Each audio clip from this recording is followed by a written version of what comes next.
Education is the most powerful weapon which you can use to change the world, said Nelson Mandela. Assalamualaikum सामीन and welcome back with Nelson Mandela की ज़िंदगी पे एक नज़र part 2। और part 1 में हमने नेल्सन मंडेला की जो बिगिनिंग पार्ट था उसका, द कंट्री चाइल्डहुड, बचपन में नेल्सन मंडेला कैसा था और उसके एक्सपीरियंसेस बड़े मज़े के एक्सपीरियंसेस थे और उन एक्सपीरियंसेस को हमने शेयर किया। और आज उसी जो पार्ट 1 का फेज़ 2 है उसके ऊपर हम बात करेंगे कि नेल्सन मंडेला की लाइफ के ऊपर एजुकेशन का कितना इम्पैक्ट था, क्योंकि हमने इसके ऊपर बात की थी that he was the first one from his family to get educated, और पहला बंदा था जिसने एजुकेशन हासिल की थी। और फिर उस एजुकेशन ने नेल्सन मंडेला का क्या बिगाड़ा और इस की लाइफ के ऊपर क्या इम्पैक्ट क्रिएट किया। और जैसे इकबाल कहते हैं ना, करेंगे अहले नज़र ताज़ा बस्तियाँ आबाद, तो फिर नेल्सन मंडेला ने एजुकेशन के ज़रिए वो ताज़ा बस्ती आबाद करने का सोचा अफ्रीकन ब्लैक के राइट्स के लिए। एंड देन हम उस नेल्सन मंडेला को जानते हैं जो कि फ्रीडम फाइटर बना। हम उस नेल्सन मंडेला को जानते हैं जो कि 27 साल जेल में रहा। और फिर हम उस नेल्सन मंडेला को जानते हैं जो अफ्रीका का पहला ब्लैक प्रेसिडेंट बना और एक बहुत बड़ा रेवोल्यूशन था, मार्क्सिज्म से बड़ा इम्प्रेस था। लास्ट जब हमारा रब्त टूटा था तो हमने बात की थी कि नेल्सन मंडेला के फादर की डेथ हुई, तो उसकी डेथ होने के बाद नेल्सन मंडेला को अपना वो जो उसका अपना ट्राइबल एरिया था कूनू का, अपना घर वो छोड़ना पड़ा। ज़िंदगी मसलसल सफ़र का नाम है। तो उस सफ़र में अगला जो उसका पड़ाव था वो प्रोविंशियल कैपिटल था थिम्बूलैंड का। और नेल्सन मंडेला की मदर इसको इस सफ़र के ऊपर ले गई। और जो रॉयल फैमिली थी थिम्बूलैंड की, असल में ये उनका मकाम था जहाँ पे वो आबाद थे। तो वहाँ का जो रीगेंट था उसने नेल्सन मंडेला को अपने घर में रखना चाहा और उसकी परवरिश अपने बच्चों के साथ की। ये वो पहला पॉइंट था जब नेल्सन मंडेला रॉयल फैमिली में अपनी लाइफ को एक्सपीरियंस करने वाला था। उसने इससे पहले ज़िंदगी में पिलो नहीं देखा था सिरहाना, उससे पहले उसने अपनी ज़िंदगी में शूज़ नहीं देखे थे प्रॉपर, उससे पहले उसने अपनी ज़िंदगी में जो एक प्रॉपर ड्रेस होता है जैसे हम ड्रेस पहनते हैं वो नहीं देखा था, ब्लैंकेट ओढ़ता था। उसकी ज़िंदगी यहाँ से चेंज होने वाली थी और ये उसके लिए एक मैजिकल किंगडम था, एक न्यू वर्ल्ड थी। और जोगिन तबा उस बंदे का नाम था, रीगेंट, जो इसको अपने घर में रख रहा था। और उसका एक बेटा था जस्टिस, उसके साथ इसकी फ्रेंडशिप हो गई।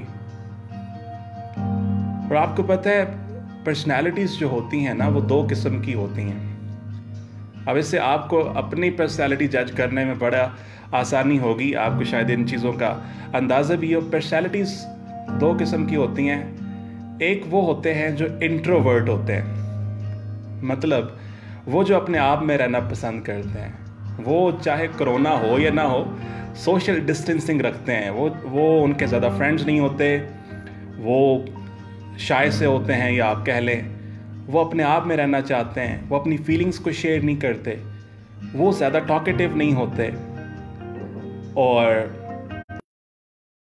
होते हैं बड़े जॉली से एक्सट्रोवर्ट। हाँ, दे से एवरीथिंग। वो मजाक भी करते हैं, वो बचपन में या दोस्तों को तंग भी करते हैं, वो बड़े वो अपनी ज़िंदगी जो है कलरफुल लाइफ एंजॉय कर रहे होते हैं। एक्सट्रोवर्ट एक्सप्रेसिव होते हैं, आप ऐसे कह लें। वो चीज़ उनके माइंड में आ रही होती है वो एक्सप्रेस कर देते हैं, वो कह देते हैं, चाहे कड़वी लगे या ना लगे। उनके फ्रेंड्स भी काफ़ी अच्छे खासे होते हैं, उनका सोशल सर्कल बड़ा ज़्यादा होता है। वो अपनी लाइफ में लिमिटेड नहीं रहते। बट नेल्सन मंडेला जो था वो फर्स्ट टाइप का बंदा था अपने बचपन में। आप देखें ना, एक ऐसा बंदा जो बाद में फ्रीडम फाइटर बनता है और दुनिया हिला के रख देता है, और अपने अवाइल में, चाइल्डहुड में, he was an introvert person. और if I talk about my own self, I was also used to be an introvert person. मैं खुद लोगों से कम्युनिकेट करना when I was in my childhood days बड़ा मुश्किल लगता था कि भाई बात कैसे करनी है। और इसमें एग्जैजरेशन नहीं है, जो मेरे करीबी जानने वाले हैं उन्हें बड़े अच्छे तरीके से पता है कि मुझे ज़्यादा बात नहीं करनी आती थी, या मैं करता नहीं था, मुझे अच्छा नहीं लगता था, मेरा ज़्यादा फ्रेंड्स का सर्कल भी नहीं था। सो फिर ग्रेजुअली आप उस तरफ जाते हैं what you actually love to do in your life, and that actually changes your life. जब आप वो करते हैं जिसमें you feel yourself confident of doing something, और आप अफ्रेड नहीं होते कि भाई अगर मैं अब बोल रहा हूँ तो लोग क्या सोचेंगे, देयर वुड बी क्रिटिसिज्म या एप्रिसिएशन। सो आप एप्रिसिएशन से और क्रिटिसिज्म से आज़ाद हो जाते हैं। सो मंडेला जो था, ही वॉज इंट्रोवर्ट, लेकिन जस्टिस के साथ जो उसकी फ्रेंडशिप थी उसमें उसने काफ़ी सारी चीज़ें नहीं सीखी कि हमें जो है वो बिहेव कैसे करना होता है, हमें जो एटिकेट्स होते हैं, टेबल मैनर्स होते हैं, वो किस किस्म के रखने चाहिए। सो मंडेला अपना ना एक एक्सपीरियंस बताता है। वो कहता है कि मैं जब इस नए एटमॉस्फेयर में आया ना, तो अब मैं, कुछ लोग ऐसे होते हैं ना जो नई जगह पे जब जाते हैं तो वो पहले बड़े खामोश से होते हैं, खामोश तबाह, वो दूसरों से बात नहीं करते, चुपचाप रहते हैं या ज़्यादा घुलने मिलने की कोशिश नहीं करते। तो कहते हैं मैं बड़ा चुपचाप सीरियस से बैठा रहता, तो मुझे मेरे दोस्त कहते थे दादाजी, ग्रैंडपा। तो मैंने कहता था भाई ग्रैंडपा क्यों कहते हो? तो वो कहते यार जब तू इतना सीरियस होता है ना, so you really look like grandpa. So कहता है कि मुझे वो ग्रैंडपा कहते थे, pet name. But Justice was his inspiration, वो उसको इंस्पायर करता रहा। अब ये जो जगह थी ना, ये इसकी लाइफ को चेंज इस तरह से कर रही थी कि चूंकि ये मेन थिम्बूलैंड का, तो यहाँ पे मीटिंग्स जो थी वो होती थी वंस इन अ वीक या इस बेसिस के ऊपर, और जो ट्राइब्स के बड़े थे वो इकट्ठे होते, आपस में बातचीत करते, मसाइल डिस्कस करते। सो नेल्सन मंडेला को वहाँ पे चांस मिला उन कन्वर्सेशंस को सुनने का।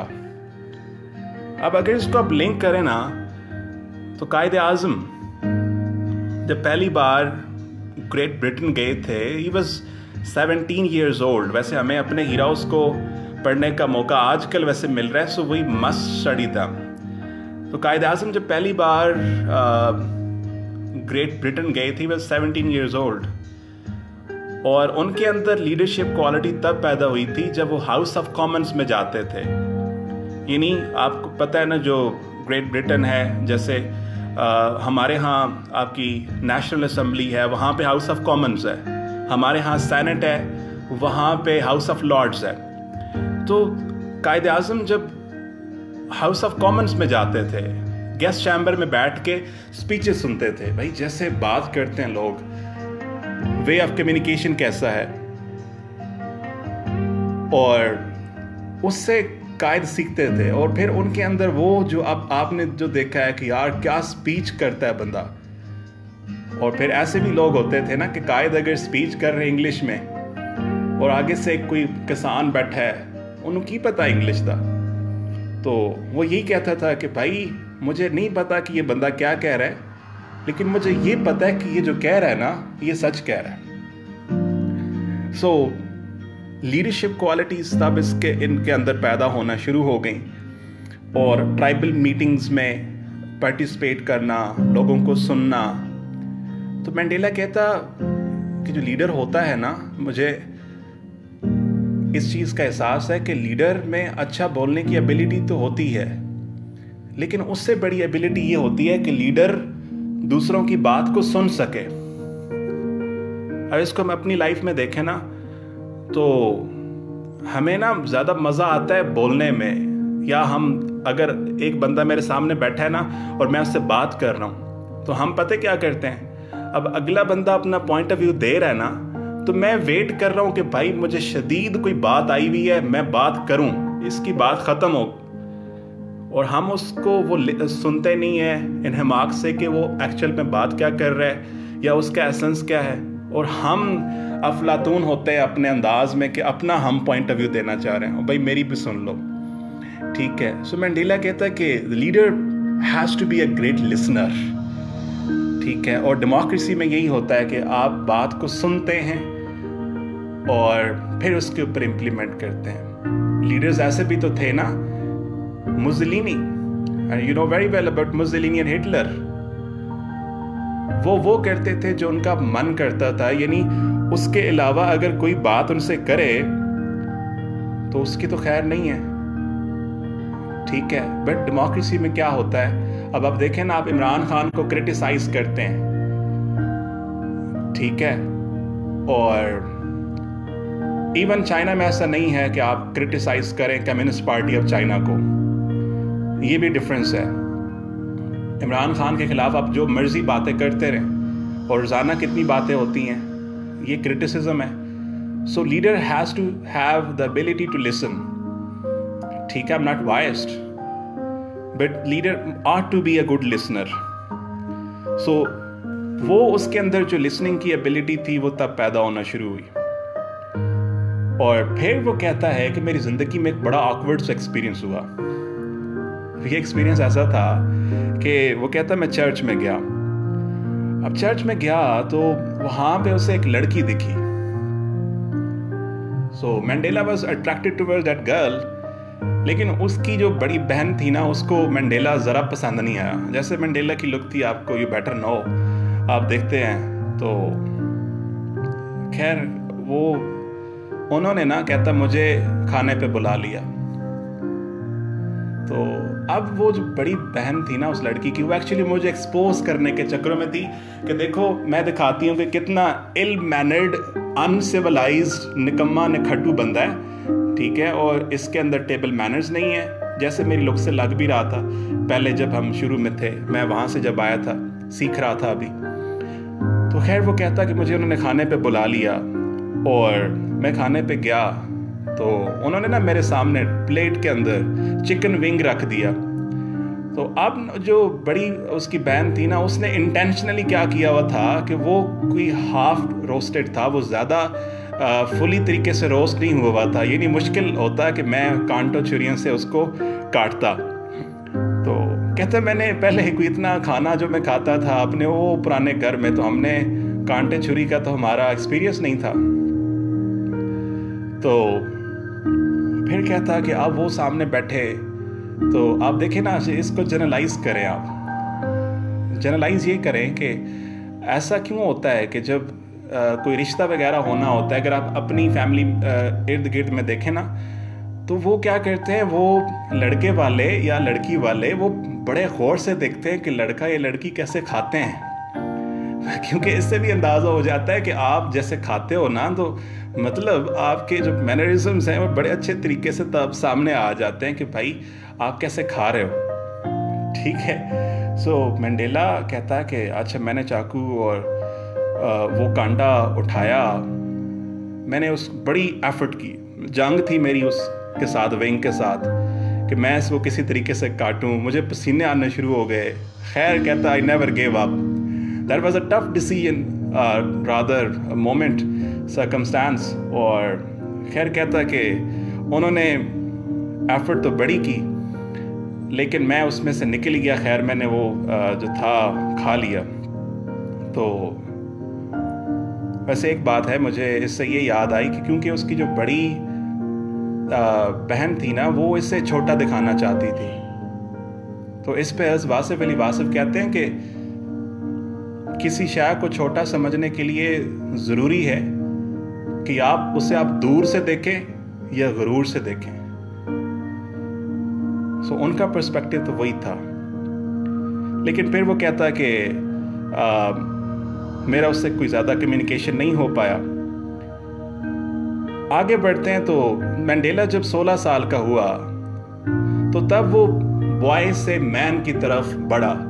और ये अफ्रीकन कल्चर में ये एक पार्ट ऑफ देयर ट्रेडिशन होता है। अगर आप यूट्यूब पर सर्च करें ना कि जब बॉय मैनहुड में जाता है तो क्या क्या रसूम और रवाज होते हैं, कितना टफ होता है, वो उसके बदन के ऊपर क्या क्या चीज़ें वो लगाते हैं, उसे पेनफुल प्रोसेस से गुजरते हैं, उसके ऊपर इवन कीड़े तक छोड़ दिए जाते हैं, इंसेक्ट, पेनफुल प्रोसेस। फिर उसके पूरे जिस्म के ऊपर वाइट चॉक लगाया जाता है ताकि उसको प्योरीफाई करें, और फिर वो पुकारते हैं I am the man, I am the man. और कहते जब मैं मैन 16 साल का बना ना तो मुझे 2 कट्टियाँ दी गई, जैसे चलती नहीं कैंपेन के वो जो है कट्टी वगैरह दी जाएगी, ठीक है। सो कहता है आई फेल्ट रिचर, और कहता है मैंने ज़िंदगी में कभी कुछ ऑन नहीं किया था, तो ये जो मेरी ज़िंदगी में मुझे पहले दी गई ना, सो आई वॉज ओनिंग समथिंग, तो आई फेल्ट रिचर कि मेरी प्रॉपर्टी है अपनी एट द एज ऑफ 16।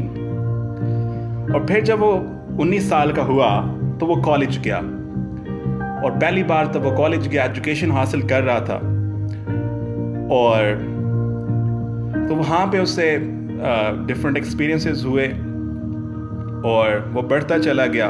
खैर जब वो 21 साल का हुआ तो वो पहली बार यूनिवर्सिटी गया, और उस वक्त उसने अपनी ज़िंदगी का पहला सूट पहना, first suit of his life. और मंडेला कहता, वैसे ये बात बड़ी मज़े की है कि आपकी जो ड्रेसिंग होती है ना वो आपको कॉन्फिडेंस देती है। If you dress well and if you look well, you feel confidence in your own self कि भाई मेरे अंदर कोई एबिलिटी है, या क्योंकि जैसे वो कहते हैं ना first impression is the last impression. तो आप जब जैसे दिख रहे होते हो ना, तो पहला तो बंदे को आप वही जज करते हैं जैसे आप दिख रहे होते हो। सो मंडेला कहता जब वो सूट पहना ग्रे कलर का, मुझे अपने आप में बड़ा एक कॉन्फिडेंस फील हुआ। और फिर यूनिवर्सिटी में इसने डिफरेंट सब्जेक्ट्स पढ़े and he came across Karl Marx. आपको पता है who was Karl Marx? Communist manifesto और वर्कर्स के लिए आवाज़ बुलंद करने वाला कार्ल मार्क्स, जिसने कैपिटलिस्ट वर्ल्ड को पहली बार चैलेंज किया, और उनका जो असल स्ट्रक्चर था, और जैसे डायलेक्टिकल मटेरियलिज्म में है ना कि लाइफ जो है वो स्ट्रगल है, और स्ट्रगल में 2 चीज़ें आपस में टकराती हैं और उसके बाद एक रेवोल्यूशन पैदा होता है। So Mandela actually was quite fascinated towards Marxism. Karl Marx को सुनना वो उसे अच्छा लगा, कार्ल मार्क्स को सुनता था। सो एक रेवोल्यूशनरी किस्म की ना, आप जिनको पढ़ते हो ना तो वही चीज़ें आप अडॉप्ट करते हो, और आप वही चीज़ें अपनी लाइफ में फॉरवर्ड लेके जाते हो। तो वहाँ पे Nelson Mandela student representative council का मेंबर बना, और उसके बाद एक इवेंट हुआ, उसमें उसने रिज़ाइन कर दिया स्टूडेंट मेंबर काउंसिल से, और फिर वो वापस आया। और जब वापस आया तो अब उसकी लाइफ में एक पार्ट होना था जब अफ्रीकन लोग अरेंज मैरिज कर देते हैं, यानी वो पहले से तय होता है कि भाई आपने इस लड़की के साथ शादी करनी है, तो इसके अलावा आपके पास ऑप्शन नहीं है। बट वो कहते हैं कि एजुकेशन ना आपके अंदर एक अलग सा चार्म पैदा करती है। एक्चुअली एजुकेशन आपको एक नज़र से नहीं, मुख्तलिफ नज़रों से दुनिया को देखने का मौका देती है। तो कहता उनका कसूर ये था कि उन्होंने मुझे एजुकेट किया, ठीक है। सो अब मुझे एजुकेट किया तो मैं वाइट्स के अगेंस्ट तो रिबेल करूं या ना करूं, मैं अपने सोशल नॉर्म्स के खिलाफ जा रहा था, एंड आई न्यू इट। और it was a tough decision, और उसने अरेंज मैरिज से इनकार कर दिया, और तब वो अपने सोशल नॉर्म्स के खिलाफ होके वो वहाँ से भाग गया। ही रैन अवे फ्रॉम देयर, और फिर वो जोहानिसबर्ग जाता है। और नेल्सन मंडेला की लाइफ में एक नया चैप्टर शुरू होता है। और नेल्सन मंडेला ज़िंदगी में पहली बार लाइट्स को इतना अच्छे तरीके में देखता है। ज़िंदगी में पहली बार वो गाड़ियों को देखता है सड़कों के ऊपर इतना तेज़ी से चलते हुए। शायद फिर वो सोचता है कि ये मेरी ज़िंदगी का ना इख्तिताम था, लेकिन फिर वो कहता है कि actually that was the beginning of a new journey. और उसके बाद फिर दुनिया देखती है कि कैसे नेल्सन मंडेला एक फ्रीडम फाइटर बनता है और जोहानिसबर्ग में उसके साथ कौन कौन से एक्सपीरियंसेस होते हैं, और कैसे वो इंट्रोवर्ट नेल्सन मंडेला इतना एक्सट्रोवर्ट बनता है कि वो पूरे के पूरे सिस्टम को हिला के रख देता है, और अपार्थाइड जो लोग होते हैं और वो लोगों का सहारा किस तरह से बनता है। सो इसको हम अगले पार्ट में देखेंगे कि नेल्सन मंडेला जोहानिसबर्ग में वो किस तरह से रहा और उसकी ज़िंदगी में क्या क्या इवेंट्स नेक्स्ट हुए और वो कितना बड़ा फ्रीडम फाइटर बना। आखिर में एक ही बात वासिफ अली वासिफ के कॉल से हम ख़त्म करेंगे। ये बड़ी बात सोचने की है, मुझे बड़ी अच्छी लगती है। आप फरमाते हैं अल्लाह आपसे मोहब्बत करने लगे तो लोगों के दिलों में आपके लिए मोहब्बत डाल देता है। लोग आपसे मोहब्बत करना शुरू कर देते हैं और आपको पता भी नहीं होता किस किस पार्ट में, किस किस वे में लोगों के दिलों में आपके लिए मोहब्बत है, और अल्लाह का ये बहुत बड़ा इनाम होता है। So stay blessed, stay happy, और नेक्स्ट पार्ट में मिलते हैं। शुक्रिया, थैंक यू सो मच।